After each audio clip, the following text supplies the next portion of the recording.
This is Backcountry Hunters and Anglers Podcast and Blast. I'm Hal Herring, and we're here in Boise, Idaho at the Rendezvous. And one of the things I've been hunting is some Alaska voices, and boy, did I find them. So I've got Barry Whitehill here, who was 30 years in Alaska. Well, not quite. 26. Yeah, 26, and his son Kai, who's currently roosting a little bit in Missoula, but grew up in Fairbanks mostly. Yep, I'm born in Nampa, Idaho. Born in Nampa, Idaho, and two more outdoors people you can't find. Barry and I have done some big trips, done one big trip that he tried to get me on for years, and I finally pulled the trigger on it with my son. And, boy, we had quite an adventure. But we're here to talk about Alaska. And, Barry, go ahead and just introduce yourself, sort of, and tell us what's going on.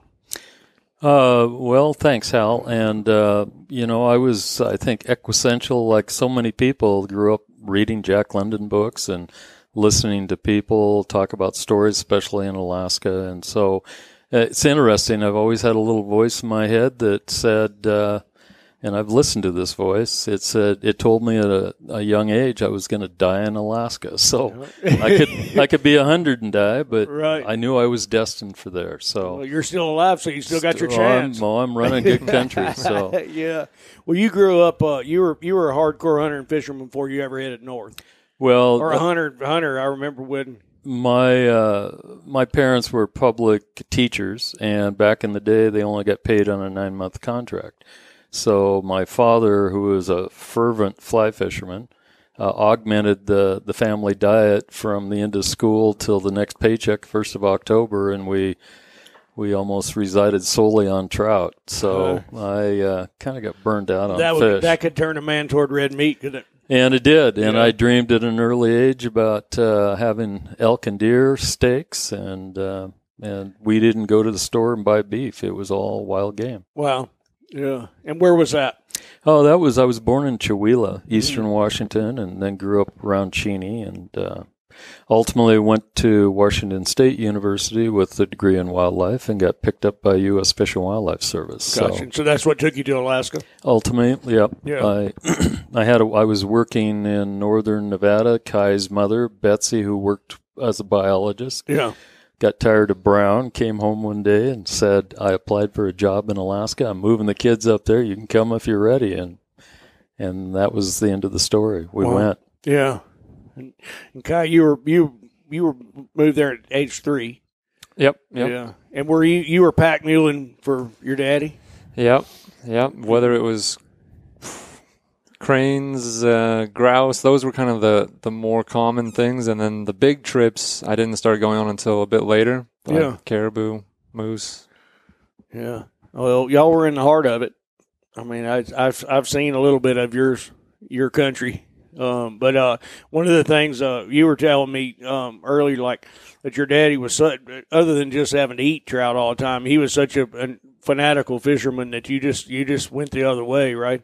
Oh, yeah. I mean, he was to the point, and some of my treasured memorabilia of his life, I have notebooks that he kept meticulous notes on the cost of gas, the cost of shells, cost of everything, and then he would compare it to the cost of meat purchased in the grocery store. Yeah. And to try to justify whether he pushed the pencil, it always came out on his side. Right, for sure, in favor of more fishing. Yeah, that's right. It's funny how you can do math that way. Yeah, it worked. Yeah.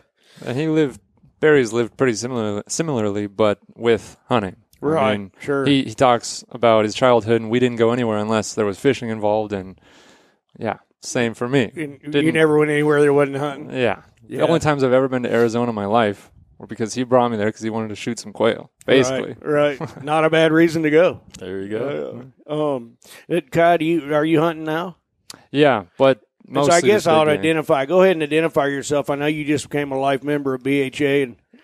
Yep. So Kai Whitehill, Barry's youngest son, and I've met people through Barry, and he's always told me about BHA, and I've kind of been off in my own world, studying, traveling the world, doing lots of other things, but he's kind of just kept it in my ear. This is what really matters. Well, one day I'm going to want you to right. care about it as much as I care about it, Right. and that's starting to finally happen. So, well, I think it's incredibly positive to go off and find your own thing, and then you come back to you know what I mean? Yep. There's that T.S. Eliot poem, and it says, "We shall not stop from our explorings, and at the end of all our explorings, we will arrive at the place where we begun, and know it for the first time." Yep. It's awesome, man. Well, and I think in Kai's case, he studied in Stockholm University and over in Germany, and it wasn't until we started getting the Europeans coming to Alaska going, "Kai, you're an exotic fruit. You're Right. in Alaska." Right. And so they would show up. We'd have Swedes float a river, and then he would see the spark in their eyes, the Austrians Right. or the Germans. And then he could see that he grew up under a special. Right, but you never think that when you're growing up in. No, I mean, you can be in the most extraordinary thing in the world, and it's your life. exactly. And know? I always think back to when I was 11 years old. He took me on a river trip in the Brooks Range, the Naigu River, and where I actually found this spearhead, and I have it tattooed on my chest. Yeah, well, Yeah. and I remember being on that river, and I'm looking at him, and meanwhile, my brother was on a soccer trip in Minnesota, watching some Major League Baseball game, and I was looking at my dad, and we're rafting in the most remote place you could be, and I said, why have we never gone to Disney World or some real trip? And he just looked at me with this look like, you can't be a son of mine. Yeah, right. and said, one day you're going to know, and one day you're going to realize how lucky you are. And so that's finally in my 20s has happened. Because if you grow up in it, you don't realize. You don't. There's no way you can. I think one of the first stories I ever published, a fiction story about a man and a buddy of his who were these fanatical like trot liners and noodling fishermen. Mm-hmm. And it's told from the point of view of a son who just thinks they're ridiculous, and they're on these rivers in Alabama. And it was one of the first stories I ever sold. And I tried to occupy that son's point of view, even though I was actually much more like the father. I was obsessed with fishing my whole life. I couldn't leave it alone. I would be kind of like your father, probably, in the sense that, like, if they were out there, it was like I couldn't leave it alone.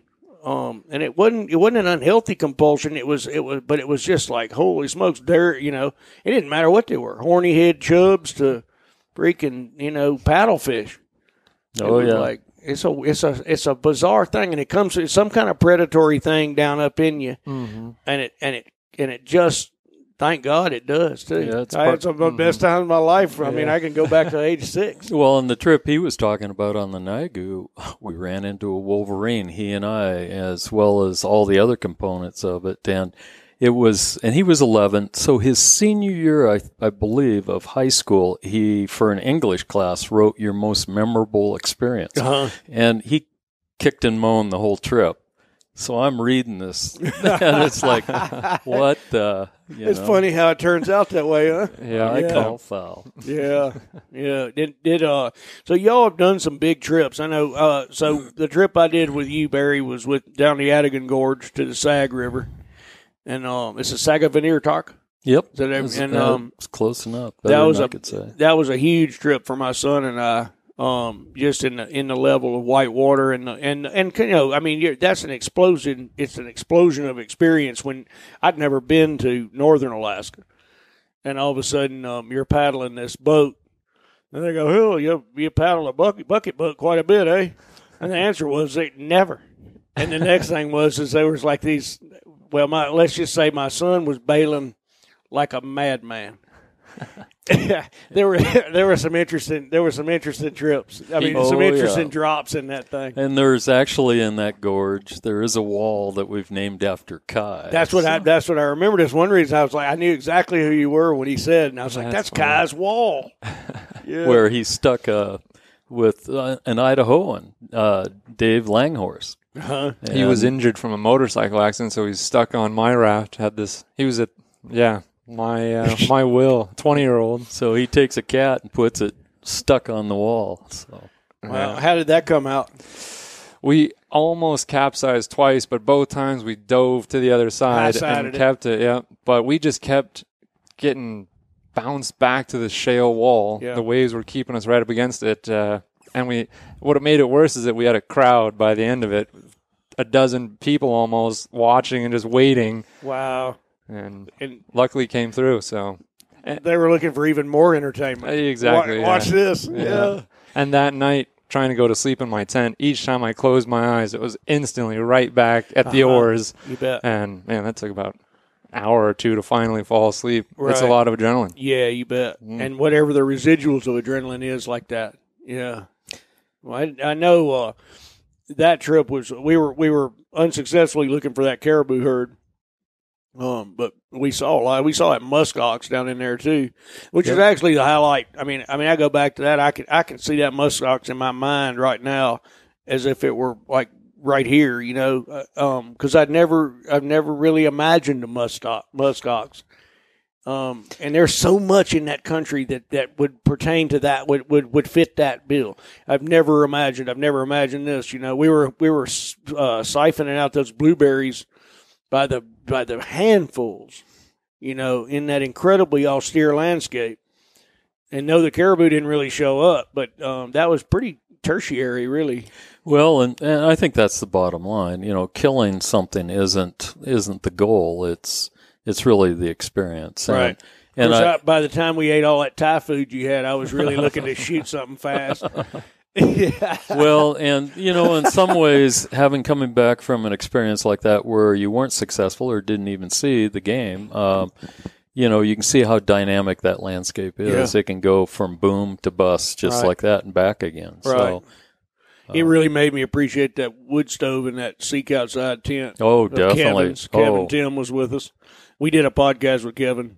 Oh, nice. A long time ago, and that was a big trip for him too. Yeah, and you know, you can get snow in that country any month. Yeah, so. we did. And I remember you were on that trip. You had, it was a new version for me because I had that enclosed tent, and I noticed y'all never enclose yourselves in that. You use the tarps, and it's not as comfortable, but it works, and you have a 360 range of vision for both predators and for hunting caribou. So, correct. And since it never gets dark.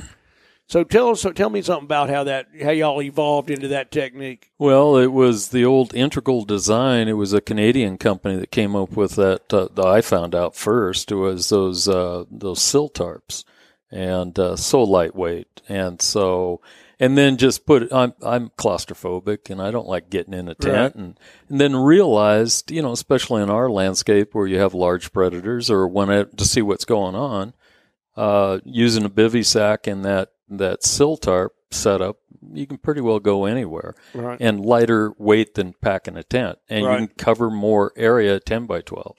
And now I've evolved to the point I had Kevin Tim with Seek Outside put a stove jack in one of those sill tarps. Gotcha. And it's great where you can be and dry things off comfortably, but it's still open underneath. Right. And I guess there's different philosophies on bear protection things. But for a matter of fact, I was caribou hunting on a solo trip this last September in the Alaska range and woke up at 5:30 in the morning. I had a young grizzly had stuck its head next to me, and he didn't realize I was in there. And when he did, he woke me up with a and you didn't have any meat in there? I had everything with me because my philosophy is just like a big predator, and it's the same thing that I see up in the Flathead country. Yeah. With the Forest Service, if you're going to have your food, camp with it, be on it, and protect it, just like a bear would on a kill. Right. And to be honest with you, all my years, that's been a good strategy for me. Yeah. And that bear blew off? Oh, scared the bejesus out of me. Yeah. Never to be seen again. So. Yeah. I remember I busted out from there. I finally found some quiet enough water to fish. And I busted out of there, was catching nice grayling in there. It was one quiet spot in the Adigan. And wasn't that where the thru hiker got his butt kicked? And there by the bear. Yes, it was. Yeah. And I was like, as I was walking down in there, I didn't tell anybody. It was like twilight. As I was walking down in there was some big tracks on a side channel, like a braid. It was dry, and I thought, this is a pretty much of an unpleasant site for prey. Like if you're the prey, this is an unpleasant place. And that's exactly where they're later on. They're going, he was fishing right down there. Yeah. That's off the Sag River? Yep. Right before you get to it. Oh, okay. It's where he'd pulled out, yeah. Yeah. I went to go look for some sheds the last time I was there 2 summers ago, and I'm, going through some tall willows, and I started realizing there's bear tracks all over, and I'm just out here. Are the antlers really worth it? I don't know. Right. Yeah. And the horns are very, very attractive. It's like a cat hunting Colombian ground squirrels. Exactly. They get out there and they finally get within range of the great horned owl. Which is how we used to lose them in this house we lived in. And it was a house that had so many mice you couldn't live in it without cats. But the cats would eventually clean the mice up, and they would seek, prey outside, and then they're gone. So it's wonderful to be in a landscape where you can feel that. Well, and you bring up that point with that landscape. It's the last place I have found that I know of where I can stand on a hill and see to the horizon and really have the feeling what it would have been like with Lewis and Clark coming up the upper Missouri. It's the same kind of landscape. And, I mean, it's so easily to visualize being the first of the first. Yeah. So. And there's a, correct me if I'm wrong, there's an ancient camp there where we spent one night, right? Mm-hmm. Correct. Like from what period is that? Like Ice Age, 10,000, 5,000? Does anybody know? Couldn't tell you, but the tent rings are there. You can see bone. They recently had a study done within the last 4 or 5 years where, like antlers on the landscape up in that Arctic, it's such a dry environment that they thought, maybe they're 50, 60 years old. Well, they started radiocarbon dating them and finding out these things are several hundred years old. Right. And they can use them scientifically to see, like, because the cow caribou are the last to drop their antlers, the ones that are pregnant. So if you have a whole pile of these cow caribou antlers, that would signify a calving ground. Yeah. So you can start tracking historically where those animals were, and even finding antlers that are like 2,000 years old. Right. Well, yeah. But sitting right up at that old camp and looking out over the valley, I think the last time I was on that trip with you, I said that's my favorite place on the planet. I don't blame you. Yeah. And if I did that trip again, I'd run 10 days so that I could stay there for 3 and shake out and do that thing you're talking about. Is to sit there and know you're sitting in the same place that people sat 5,000 years ago doing the same thing. Yeah. Is incredibly powerful experience for me. I mean, that whole landscape. I mean, I had read Barry Lopez's Arctic Dreams, but reading it didn't really. And reading to me has been my compulsion my whole life, right? But it didn't. Reading it couldn't touch it. It made it better because I had some background. But it's like once you pass through the brooks, it's a separate reality, really, isn't it? Well, and it's neat, especially if you get onto rivers that are even more remote, right. Like the Okomala had the opportunity to float it, and you get into some of those old campsites that look like the old boys packed up the day before. Uh-huh. And you could even find willow sticks in the drive fence lines where they were driving sheep, and you find the what sheep? Like doll? These are all doll, yeah. Gotcha. But and then you start looking across the landscape, and I think these old boys would make pillars of rocks, probably in part to help herd the caribou, funnel them into a trap area. Right.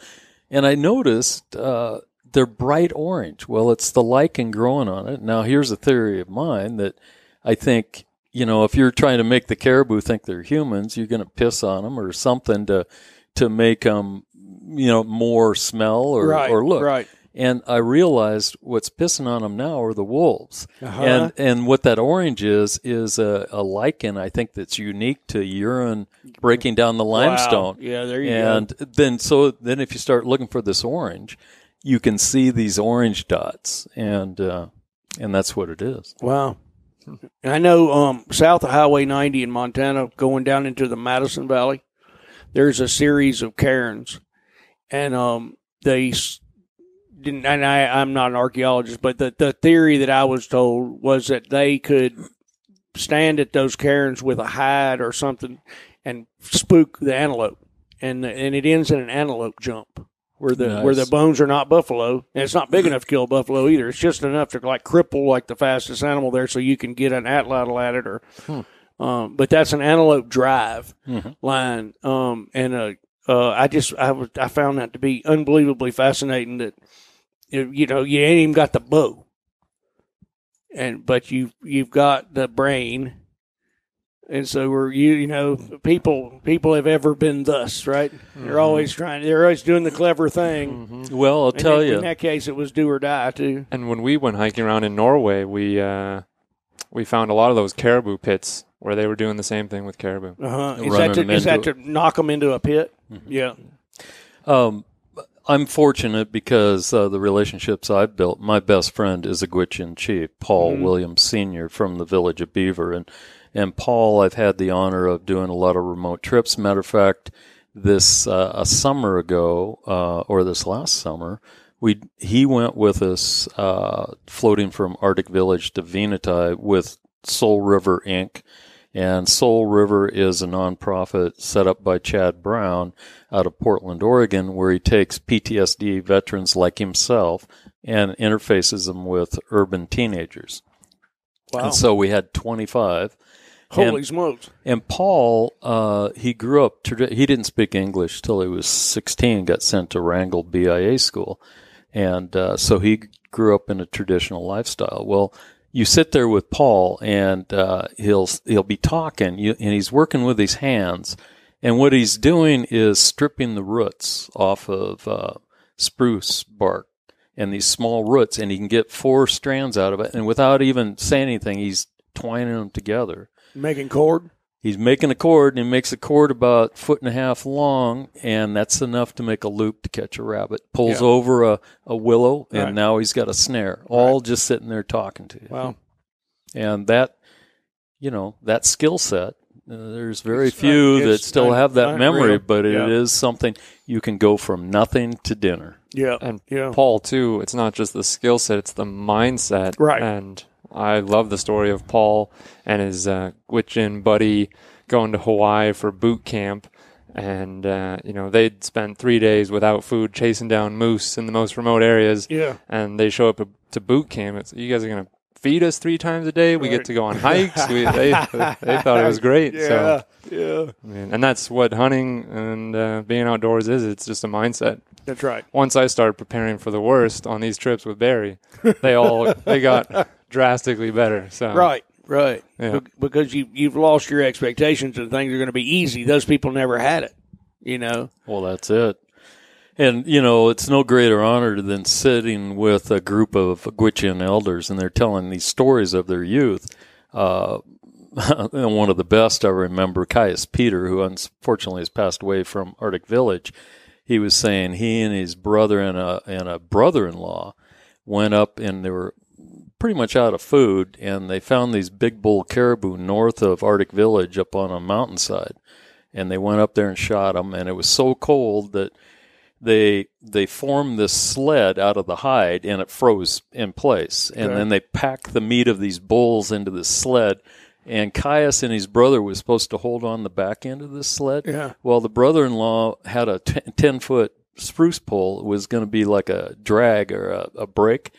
And they're going down this mountainside, and they slipped and fell, lost the brother-in-law. And he says it went over a hill, and they're telling the story in Gwich'in, and they're laughing, tears coming out of their eyes. And they look over me occasionally going, there's not even words in English that can describe this. But they ran to the edge, and they looked down the steep valley, and they couldn't see the brother-in-law. And then eventually on the other side of the valley, they saw the sled come up and drop back down out of sight, and they thought they killed him. And they said they worked their way down off the mountain, and they got beat up. He survived. So, well, I wonder if he kept the spruce pole on that ride, man. That was Mr. Toad's wild ride. Mr. Toad's wild ride. And it's also a long way to the next spruce pole. That is. One of the things that struck me in there is just like one of the things you're talking about putting that stove jack in your tarp setup. One of the beauties of that is if you run out of jet fuel, which we were running low on, you're kind of in a bind. I was doing a long backpack just like 2 weeks last week, right? And I was really watching that jet fuel fuel because I'd brought standard dehydrated meals. We had to, everything had to be light and fast. That stove you could get by. You heat enough water to get a dehydrated stuff back to constituted. Well, you think about it, those Numute, those inland Eskimo people that lived in the Brooks Range, all they had was willow sticks all winter long. Right. So, man, that's what they got by on. Well, were they underground? No, they'd have these caribou hide kind of hoop tents is what they'd set up, and rock rings. They're like 16 feet across. I remember looking at those rings. Yeah, they seem to be 16 feet across. Gotcha. So. There's some magical number there. I don't know. That's just the size of the hide when you start binding caribou together, I guess. Yeah. I was thinking maybe it was the size that you knew that you wouldn't kill your relatives like in their own. Yeah, that's true. He's 16 feet away, man. We can make it till the end of the week. That's right. Yeah, that's really wild. So, Kyle, you're in Missoula now. Yep. You gonna hunt Montana? Or you got residency? I don't know. On April 23rd, that's when my schedule is to get the Montana State driver's license, and then I can go pick up my Kimber that's waiting at Bob Ward's that I am receiving for my lifetime membership. Right. And then by, I think, July, then I should have been living there for 6-7 months, I think it is, to become a resident. Yeah. So then I can then start getting the tags for an elk or high country mule deer is my goal for this fall. So. Right. Well, one thing, and I'm pretty proud of myself, Kai and Cal, his brother both, living in Idaho as residents, you were entitled under the age of 2 to get a life license for only $150. Oh, wow. And his dad had the foresight of buying him a life life hunting license in Idaho. So you've always got plan B right in hand. Yep. And that's where I got my elk this past October, was in Idaho. Yeah. You can also pass through the Bitterroots and hunt the backside there from Missoula. Yep. I mean, I think I would need a horse. You're considerably less long in the tooth than I am, but. Yeah, well, I look forward to checking out that area. I just drove Highway 12 for the first time, and I actually saw a lynx on the drive over, across the road in front of me. On 12? Yeah. Wow. Now I understand. This side of Lolo Pass? Right before the Idaho border. Mm-hmm. I think I was still going uphill. So right. Those things are incredible. Yeah. I've seen a couple in the last. They must be doing a little bit better, and I've seen a couple in the last couple of years, 3 years. Yeah.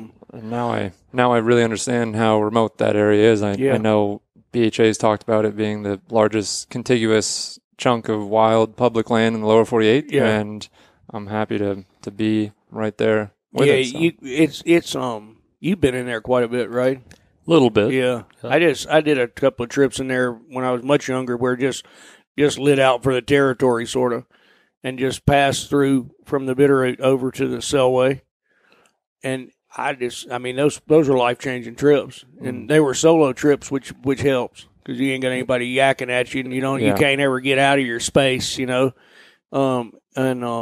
it's truly it's also incredibly low elevation. Mm-hmm. And so there's just this like wealth of berries and fish and clear cold water tumbling everywhere. It's amazing. Yeah, and it's hot. Like you can get in there and it can be completely benevolent. You get cold water, you got food, you got white sand beach. I mean, and it's not that cold, right? Like where I live now is pretty cold. Well, and also the nice thing about that country, it's really it is the path of Lewis and Clark, right? And just reading about the Nez Perce and the culture that's so vibrant and the rich resources they had in there, and makes you really appreciate that country. Yeah, there's a trail of some sort that goes around somewhere around Magruder Corridor that was used by everybody. Like it's like thousands of years of traveling around. That's how everybody made it through. And I think you'll dig it. It ain't Alaska, no, but it's got its own thing going on for sure. You just made me flash on a story that might be of interest to your listeners. One of my first jobs with Fish and Wildlife in 1974 was issuing permits to these elders from the Spokane tribe. They would come out to Turnbull and dig camas and all the roots that they always traditionally dug. And this was where these women's band originally was from. And they told me stories about coming in buckboards at the turn of the century with their aunties to do the same thing. Yeah. And they've been carrying on this tradition. In 74, they're in their 80s. And so I got to know them after a couple of years, went out and dug with them, and they invited me to the Spokane reservation, to their home, because they had traditionally cooked camas in pits. Right. And so one of the stories they told, the one gal's grandfather, he and another brave, his wife sewed 7 pairs of moccasins, and it took him 7 pairs of moccasins to hoof it over into Blackfoot country, over probably Augusta where you're at. Bet. And they came out of the timber on a Blackfoot encampment, and he and the other brave snuck up on the guy tending the horses, cut his throat, scalped him. They each grabbed a horse and trailed a horse. And she said her grandfather told her he'd stuck the scalp in his waistband and whipped that horse as fast as he could, didn't stop whipping it until he got in the timber. And only then did he feel safe enough to pull that scalp out and shake the blood out. Wow. And made it back to the Spokane territory with a scalp and 4 horses. Well, I bet he was the king for quite a while for that. Yeah. And that was, so they were telling me stories, things that are, and that's what I've really enjoyed with moving to Alaska. Yeah. Because the people up there, like my friend Paul and a lot of the other elders are still there, that are basically are not that far off that same kind of heritage. Yeah. So, and y'all didn't. One of the things that I was so impressed by was you just done a lot of descents on pack raft, whatever. In there, are there some highlights in that, like places that you would go back to, or not near? Or I was going to say, and I remember one of them was like was incredibly grueling deal. Yeah, we had one Stephen King situation. Suffice to say, the grizzly attack was the least of it, but in the end, and so I atoned to the gods and learned the hard way. The Koyukon people that I spend time with, they have a term called anshla, and the anshla is a peace offering. And the first thing you do when you're out on the landscape starting some major adventure is you show respect to the landscape and give your offering here. Right.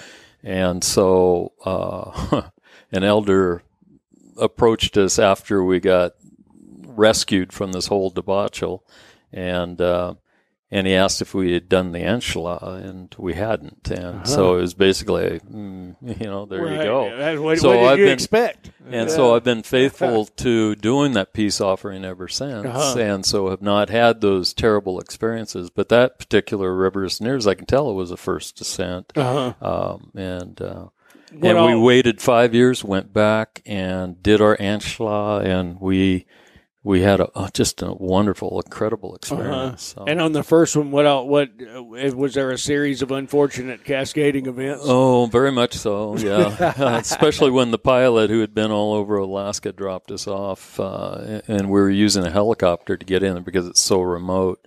And he dropped us at a hot springs in there because, that seemed like a good place to start an adventure. I had a gal who was my biologist and her sister as a volunteer, and the 3 of us were going to do field studies to see what the resources were in there.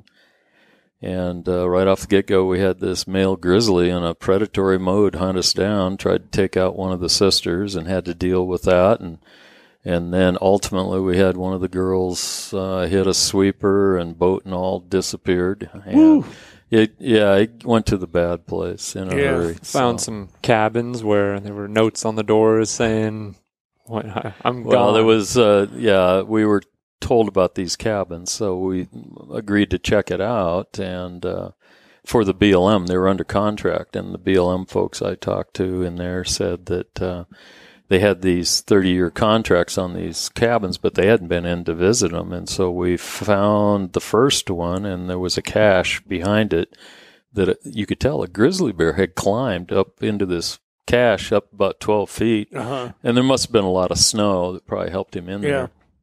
It ripped through the banding on the trees that held the cache and got up and just destroyed it. And there was garbage cans full of barley that these families in the 70s had homesteaded this. Uh-huh. And we had heard one of the children that had been raised there had died and was buried there.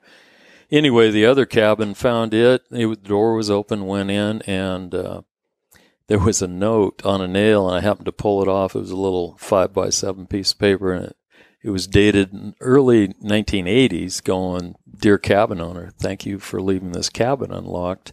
We had to take a refuge from a persistent young grizzly until we could get helicoptered out." And it was signed by a guy with a distinct name out of Golden, Colorado. And I'm reading it. Rachel, the biologist, is going, "Oh, I'm getting a bad feeling about this place." And you could feel the hair standing up on the back of your neck. And so, and it just something dicey there. It was bad juju. Yeah. And we should have known because the valley up above is called Spooky Valley. So now we know. Right. They didn't name it that for nothing, buddy. No. There you go. Yeah. Yep. So he comes back and is telling me, a 6-year-old, all these stories. And so I take bears very seriously now at this point. Yeah. And we do our Anschla. Yeah. Mm-hmm. Yeah. I guess one of the only times I got mad on that trip at Adigan was when that bear was out there grazing in the far. And my son and the other guy went down there to get water out of that creek, and they didn't leave anybody up on the high side on the cut bank. And I went out there. We only had one rifle, you remember? Oh, between the two of us, he just had that little 7mm. Yeah. And I was like, "What are y'all doing down there getting this water where you can't see the bear that we just watched?" And that bear actually winded us and ran. But I was like, well, how do you know there ain't another bear down there? Or how do you know that bear, while you're googling around getting this water, hasn't turned around and come this way because he didn't see us? And I got over it, but it was I took the rifle and got on the cut bank, and it was like, you're. Though, the bears in that country, they're part of the food chain as well. So they're pretty he savvy. spooked pretty hard when he winded us. Yeah. Though Kai and I, he had two Austrian friends, young girls from Austria come and float a river with his older brother and I. So it was just the five of us. And Kai, maybe you can tell the story. I mean, they had never been on anything like this. They just know Europe and some other cities around the world. Never been to a place like Alaska. And I was kind of building it up for them, telling them what they might see, what they might experience. And we actually got through the gorge pretty well. There's Kai's wall, no issues. There's the big rock, got right past that. And I think we saw one sheep in 2 or 3 days. And so after 2 or 3 days, besides the mosquitoes, they were like, "This is a breeze. This is paradise out here. Yeah. We're fine." And we start going around this bend on the 3rd day, and we have these 2 teenage grizzlies. I thought they were wolves, and all of a sudden one of them stands up and just comes charging right into the water at us as we're floating by this bend. And their eyes, I mean, they were petrified. Yeah. I don't blame them. Yeah, and so it just became very real for them. Yeah. And well, the funny thing was, I'm seeing this bear coming right at me through the river, and I could see it's a teenage bear, right. And so I'm thinking about taking my oar out and just slapping it when it got up there. But about that time, the raft beached out. It was on a shallow. So now we're stuck, can't go anywhere. So I stood up in the raft, and this bear realized I'm big and turned tail right in the middle of the river, started bawling like a baby, and ran away. So and then we floated down, I think, 2 more hours, and so the adrenaline had kind of come down a little bit, and then 10 minutes into setting up camp, somebody says bear, and there's an even bigger grizzly standing on his hind legs just 200 yards away, 200 feet away, and Cal and Barry start looking for the cameras. I'm looking for the rifle, and the Austrians are just like, "We're dead. We're gonna hide in the tent. We're dead." They're getting bigger and bigger and bigger, and we're gonna sleep here tonight. But the cool thing is that they're both primary school teachers back in Austria, and they took photos and videos of this whole trip, and they make sure every single student that they have through their doors knows about Alaska, knows about everything. So there's something out there beyond Austria, and Well, back to that bear, it was a male, a mature bear, and then it realized we're people. I think it thought we were caribou coming in the willows there. And he started running. You could see him for literally miles. Just he didn't even slow down when he realized we're people. So yeah. Wow. Do you y'all have? Did you have a favorite river? As a how many of these did you do? Did you do one every summer? I mean, the Chena River is right there in Fairbanks. Yeah. And so that's the one that I did the most. But as far as I don't like flying that much. Small airplanes crash every summer in Alaska. There's another for me like small plane flying's great, but once you've known enough people that have disappeared in their small plane, it's not quite so much fun. Yeah. So the Adigan I've been able to do 3 times. There's been a few more. The Naigu is special. That was fly in, fly out. So. They've all been amazing. The Adigan is actually the only road-to-road, remote road-to-road trip. So that's a really special one. Yeah. But with the Chena right there for me, I don't have to fly. I can just drive. It's accessible. You're going to see moose, bear, wolves maybe. It's just 30 minutes up the road from our house. So that one's for me. Yeah, that would be a big thing because that 11-hour push we did north of Fairbanks, I mean, that's we had some suspect rigs on that convoy. Yeah. You suspect, as with any real adventure, you suspect that it may not happen, right? Because anything can go bad on you. Not something dangerous. A rig breakdown, everybody you can't just leave people. So that 11 hours is a variable. Yeah, we've driven down to MacArthur and Chitna, and he's had his Tundra tire get blown out, and he tried to cross this bridge once, caught the tire on the corner of the bridge, canted my axle back, tweaked. Yeah. So there have been trips where they're not quite going to happen. Well, when I took the job I did, I filled in behind a guy that died in a survey crash doing moose surveys, and the one before him drowned in a waterfowl survey. So. Those surveys are rough. The surveys are rough. My hat's off to anybody in the agencies doing the surveys and the pilots. Yeah. So, of course, Barry's little voices. That's a job that can get you killed in Alaska. Jump on that one. Right. Let's head north, fellas. You were a refuge manager. Is that right? Well, I spent my career in the management field. I was the deputy at Yukon Flats, and before that, Canute, which is just this beautiful little gem that's overlooked because people that have gone that far got their eyes on the Brooks Range. Yeah. And they jump over the top of it. And it's special country unto itself. Yeah. And where that's south of the Brooks Range and north of Fairbanks, right? Right. And matter of fact, this summer we got a trip the end of June, and put in on the Dalton Highway on a little skinny creek, Bonanza Creek, and then float down to the South Fork, float down to Allakaket, and float down to Hughes. So get to visit friends. And when you say you're coming off of Skinny Creek, what's your main river destination there? Oh, the main Kayakuk, but you start out. I mean, it's no bigger than around. One time I was taking a bunch of novice kayakers down through there and had a little bull moose sitting on a sandbar, and he saw us coming, and what do they do for protection?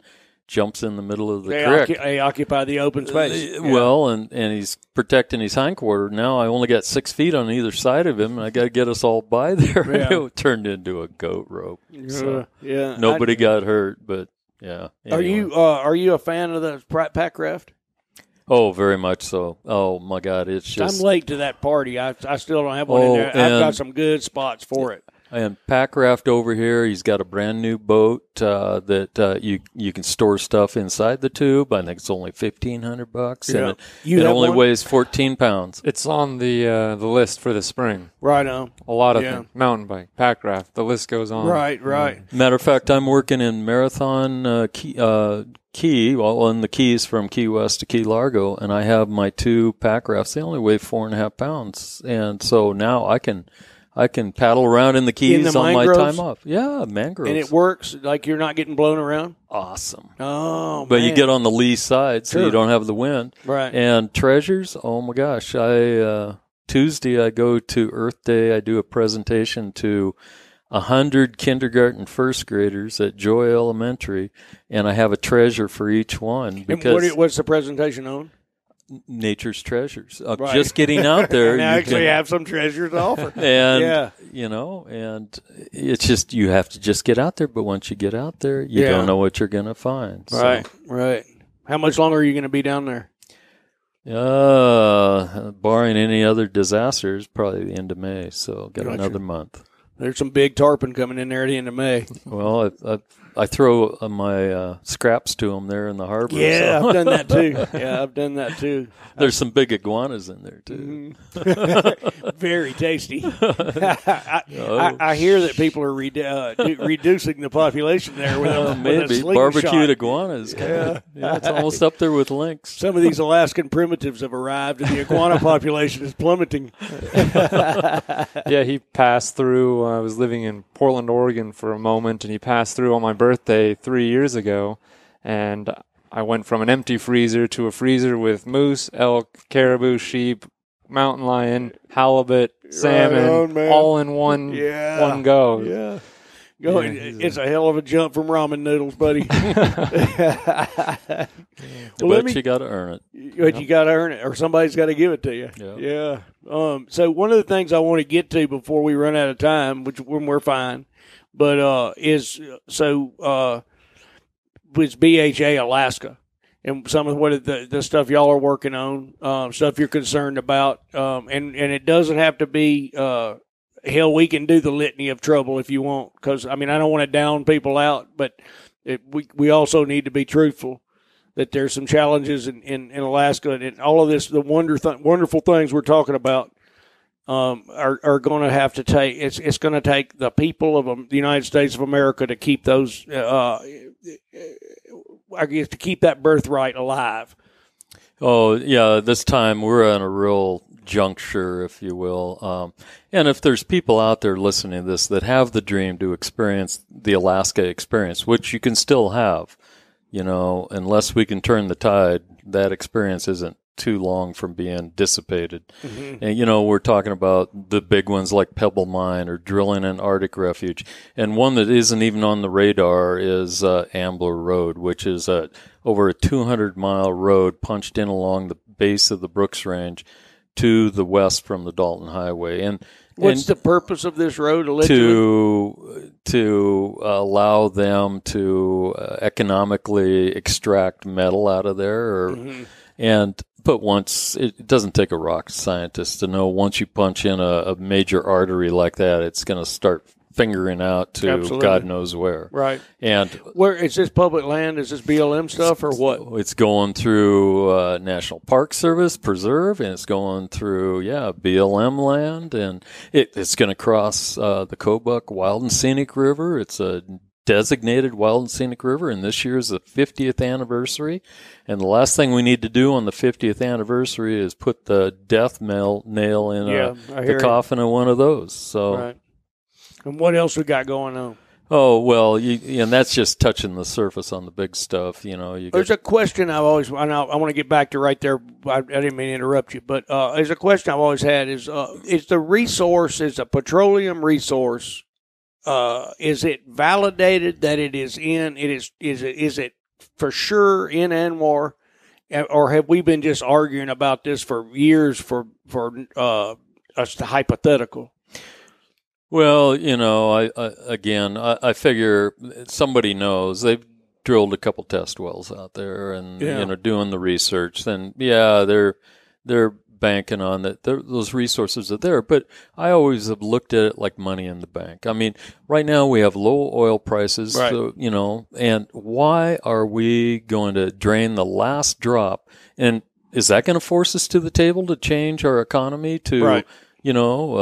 Some other system besides oil and gas? Well, I can tell you this: when the whole thing blew up for me when we overturned the crude export ban. The 1976 crude export ban was overturned because we were running so well out of the Bakken, right? And when we went from drill, baby, drill, independence, energy independence, which I bought too because of 9/11 and the absurdity of these people assaulting New York because of our engagements over in this oil-rich place so far away, I can't even imagine it. And then it's drill, baby, drill, energy independence. And as soon as you even can see that on the horizon, we overturn the export ban. So I particularly will not really have my born American landscape ransacked for exporting crude, which is not even what a developed economy does. Yeah, the Chinese want our gas now, and they're going to get it. They're going to get it, yeah. And they're going to get it while we still are under EPCA 2005, which exempts the industry from most of the environmental protections for extracting it. Yeah. So we're facing a storm there. And it's not only that; it's the whole litany of changes to the public land managers' management plans, for example. I mean, they're shifting the whole thing to stack the cards in one dimension. And unfortunately, wildlife and a wild landscape isn't the beneficiary of that. Right. Nor is it a priority on a list, even though it's obviously a priority for ecological resilience and societal sanity for decades, if not centuries to come. And so if Alaska's nothing else, it's a canary in the mine. And I'm here to tell you that canary is singing, and it's about ready to stop singing on you. Yeah. And that's going to tell you something. Right. So what else? What is BHA engaging in this stuff there? Well, on the plus side, our small state chapter has just broadened. We've expanded our board, and I think we have most of the geographic areas identified. And like we like to tell the Texans, you divide our state in half and you'd be the third largest state. And I think we can make over 4 Montanas out of us. But, we have such a diverse landscape as it is. And so logistically, BHA has a big challenge. I mean, our state capital, you can't even drive to. Right. And so, it costs some resources to get there and to be effective. And, And so those are the big challenges from our little chapter. But, it's really heartening to see that, within the state, people are stepping up, and I think we're going to make an impact. And is the Tongass a concern as well? The renewed interest in the subsidized timber of the Tongass? Well, yeah, and that's unfortunately we have enough fires up in the interior where I'm at, and so we're hoping. We've just picked up a couple board members from down that way that I think can be our eyes and ears on the ground. That way being down southeast. Mm-hmm. Yep. Yeah. And have a little more ready access to Juneau, our state capital, and. So we're on the cusp, and I'm really excited about, especially the new blood. I'm the old boy that's been around since 2005 with BHA, and having people like Kai and all these new board members that they're walking the talk, and so we can hold our head up high. Yeah. And I know, Kai, there's a legacy aspect to your joining this BHA and a lifetime steeped in your daddy's world of fishing or hunting and just these enormous backcountry trips, like the some of the finest expeditions really I think available on the planet now. But I ask this question a lot, and the reason I ask it is because it's asked of me everywhere I go. We've been talked about the graying of the conservation movement, and the environmentalists, if you will, are old, right? And the BHA is the first time that there's an enormous influx of youth and absolute energy from younger people.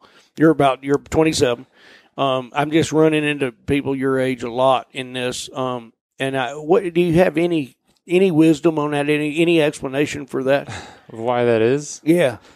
Well, I mean, I can't take any credit for this when I compare myself to some of the employees like Trey and Sawyer and others with BHA so that about working mine. that college stuff, right? The college kids blow me away. They could be doing anything, and they have all the energy in the world, and they're here waking up at 6 a.m. to go put 40 pounds on their back and hike around. They're having a great time. Right.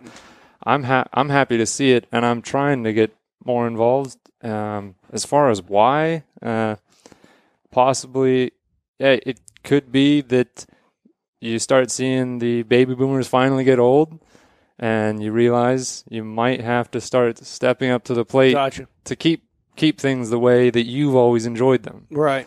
And that makes total sense to me, that explanation right there. Yeah, to see, because I only do see them bury every once or twice a year, and each time it's like, oh man, he's got a few more gray hairs, and this guy's really in decline, man. I better get busy. Yeah, that's what my son would tell you.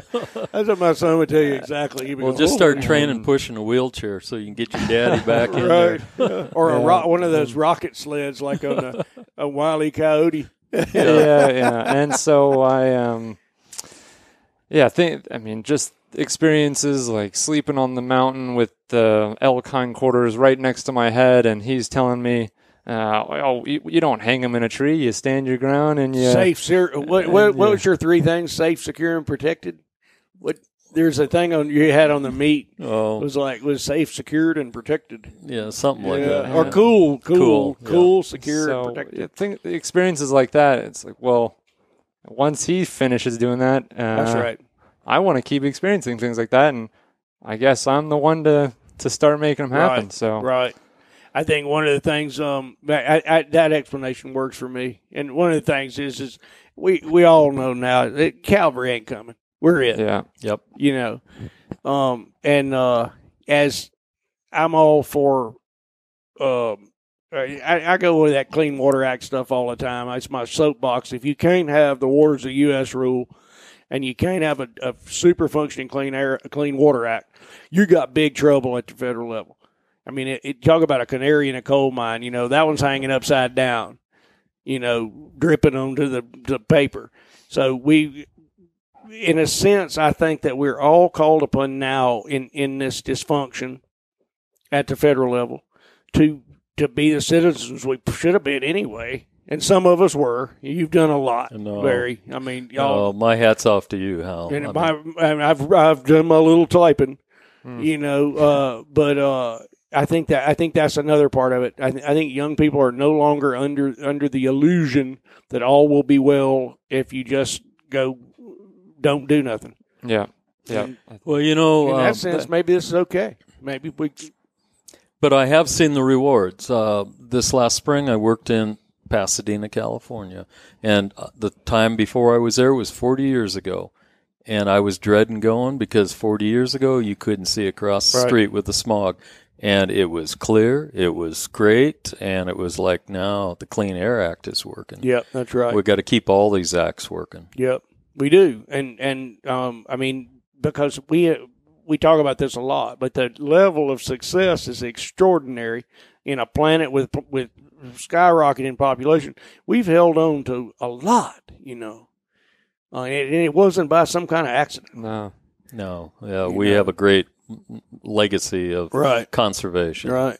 So I guess, go ahead. I've been watching him do this my entire life, and I finally started to realize who's going to fill that void. Right. Because it's going to be an obvious void. Yeah. And I think that's what a lot of people my age are realizing. Yeah. I think that works for me, that explanation. I wasn't baffled by it. I was just glad to see it. But I haven't totally understood it. All I think is also it's so much damn fun to be young and healthy and strong and take off across the landscape. Yeah. I mean, a big part of it for me is sensory. Yeah. When I'm walking around a town, when you're surrounded by other people in a city or an urban area, you start to get numb with your senses. But when I'm 10 days out on an elk hunt and I come back, I realize I'm about as human as I could possibly be. I've been in tune with listening and touching and seeing everything. It's all for that hunt, but it's kind of adrenaline rush that you can't get anywhere else, and you really feel human. Yep. And it's like a reset for body and soul to do that. And some people can live it every day. Yeah. But I like a balance. You like that?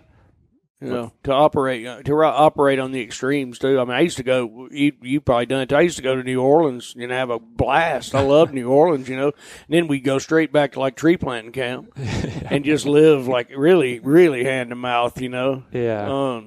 Where you're counting your calories for the day. You got X number of Milky Way bars. You got a power bar. You got, what I mean. And then the next day you're in like eating Cajun gumbo. In this kind of like flesh pots of the world, Yeah, and if you weren't doing that, if you were just at your tree camp all day, every day for the rest of your life, you'd be getting hardly any messages out to any people that would never be exposed to this. That's right. So it is good to, when you're not out in it, go out and share it with other people, share experiences. And how that's a luxury. That's a big luxury, a good one. Yeah, it is. I mean, so you're headed back south. I got to run back to the Florida Keys and work there until the end of May, and then I'm running country. Some of my trips are only like a day and a half between, so I got the hula trip. Hopefully that one's coming forward. Got Birch Creek, got the Kayak, got some others I can't tell you. I'd have to kill you. So. Right on. Well, I may try to infiltrate that secret cabal. He doesn't even tell me. I know. You won't know until you get there. Yeah. You won't know until the first sweeper takes you under. Yeah. I don't want him whining on me. Yeah. And what's your plans, Guy? My plans for the summer. Well, you got a lot of work, don't you? I do have work, but I've got a buddy who has the same position as I do with work, who's talking about doing a spring black bear. So if I could just join him, get a few claws for my birthday for packing some meat out for him. Right on. Maybe join him for shooting a few turkeys. Yeah. We'll see. Is that Idaho or Montana? That would Idaho? be Montana. That'd be Montana. So, cool. Yeah. I've never killed a turkey. And being from Alabama, that's a little bit blasphemous.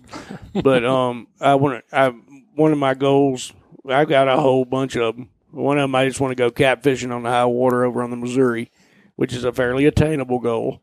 The other one would be I want a turkey hunt in the breaks. Yeah. If not further east. Do you turkey hunt too? I've killed a turkey in my day. Now two, I think. I got an eastern with the car in front of me hit it, but it wasn't quite dead yet. So right on. I salvaged it. That counts. I don't know if I ever told you this story, but I picked up this guy hitchhiking. You won't get this story, Kai, but I picked up this guy hitchhiking in the mountains of North Carolina. He was a crazy man, which I didn't realize until he was in the truck. And I'm driving along, and I hit this rough grouse, spun it, and went tumbling down the highway, and I slammed on the brakes and threw her into. It was a old Nissan 4x4, and I pulled the brake and I jumped out. And as I grabbed the grouse, I realized I had left my truck unattended with this insane hitchhiker man, and he didn't steal it, but he came back and he goes, "Oh man, I done caught a ride with Yule Gibbons." You remember Yule Gibbons, the natural food? He was this natural food guy. He was on TV on advertisements and stuff. Stalking the wild asparagus. Stalking the wild asparagus. And he did the grape nuts commercial. Yeah. But the guy's eyes were like this big. He's, "Oh man, I'm done caught a ride with Yule Gibbons." And I had to get rid of him. He got increasingly insane, as we drove along. You were starting to think he was going to be on the menu, or I guess it was better if he thought that. Yeah. Well, hell, boys, it's been good. Yeah, thank you, Hal. It's been an honor. Anything to add? Keep up the good work, and I always enjoy your writing. It's just been a bright spot in a dark place. Well, I appreciate that. Well, I need inspiration. Yeah. No, this has been amazing, and this weekend, the energy to feel for me coming in finally right now, this seems to me to be normal, but everybody's telling me this is an incredible turnout. Big. This is totally different than it's been in the past, and I can't wait for future years. Yeah, it's been big. Like, and I don't know, people seem to be getting it. I mean, people who are coming from the outside seem to be catching on to it in a way that I have never seen. Yeah. You know, well, that sounds good. So your impressions of Rendezvous so far? Amazing. Tons of energy. Yeah. Tons of young people. Yeah. It's a fun weekend. What is it tonight? Storyteller night? I've never been to a storyteller. I haven't been to one either. Yeah. So great. Could be a little bit more cribbage, but oh yeah. Well, I'd hate to see you cry at storytelling time. We'll see about that, Paul. All right, Phyllis. Thanks a lot. Thank you. Thank you. Thank you. Thank you. Thank you. Thank you.